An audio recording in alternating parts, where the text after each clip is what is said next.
Hello friends, आज की कहानी है अपमान।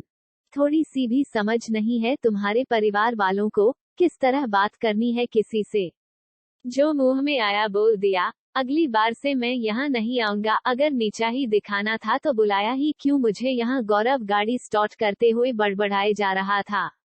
पर गौरव, माँ ने ऐसा तो कुछ नहीं कहा जो तुम इतना नाराज हो रहे हो। उन्होंने बस ये ही कहा कि मुझे एक हफ्ते के लिए यहाँ भेज दो, काफी कमजोर लग रही है। कुछ दिन यहाँ रहेगी तो मन बहल जाएगा उसका, मेरी फिक्र है उन्हें, इसलिए उन्होंने ऐसा कहा, न कि तुम्हें नीचे दिखाने के लिए। रानू ने गौरव को समझाने की कोशिश की।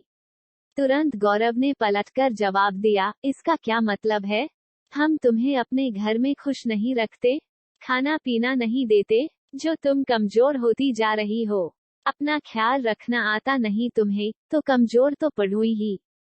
इस वजह से तुम्हारे मायके वाले मुझे 4 बातें सुनाने लगे और तुमने भी कुछ नहीं कहा। मेरा अपमान का मजा ले रही थी। अपने घर बुलाने के बाद कोई इस तरह बेइज्जत करता है भला? इस तरह के अपमान के बाद अब सोचना भी मत कि मैं यहाँ कभी कदम भी रखूंगा। तुम्हें आना है तो आना, पर मुझसे कोई उम्मीद नहीं रखना। गौरव आग बबूला हुए जा रहा था। रानू ने इस समय चुप रहना ही बेहतर समझा। इस वक्त गौरव को कुछ भी समझाना मुमकिन नहीं था। दोनों गाड़ी में बैठे और अपने घर की ओर रवाना हो गए। पूरे रास्ते में दोनों ने एक दूसरे से कोई बात नहीं की।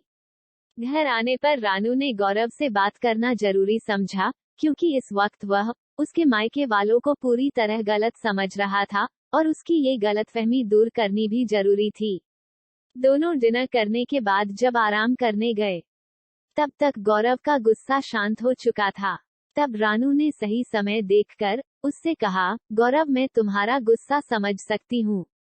तुम्हें याद है, जब शादी के मंडप में खाने में कुछ कमी पड़ने पर तुम्हारी माँ ने मेरे माँ बाप को वही भीड़ में सबके सामने 4 बातें सुनाई थी। साथ ही साथ झगड़ा भी कर लिया था। वो तो रिश्तेदारों के शांत करने पर वो शांत हुई थी। तब मेरे माँ बाप किस तरह अपमान के आग में जले होंगे।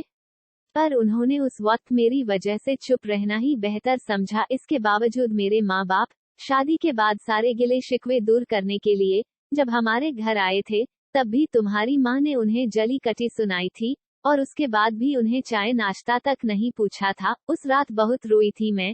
अपनी वजह से माँ बाप की इतनी बेइज्जती हुई, इसका दुहक आज तक मेरे सीने में है। उस वक्त तो तुमने मुझे यही कहकर समझाया था कि तुम्हारा परिवार भी अब मेरा परिवार है। उनकी बेइज्जती मतलब मेरी बेइज्जती। और रही बात माँ की, तो थोड़ी गुस्सैल हैं वो, गुस्से में आकर कुछ भी बोल देती हैं।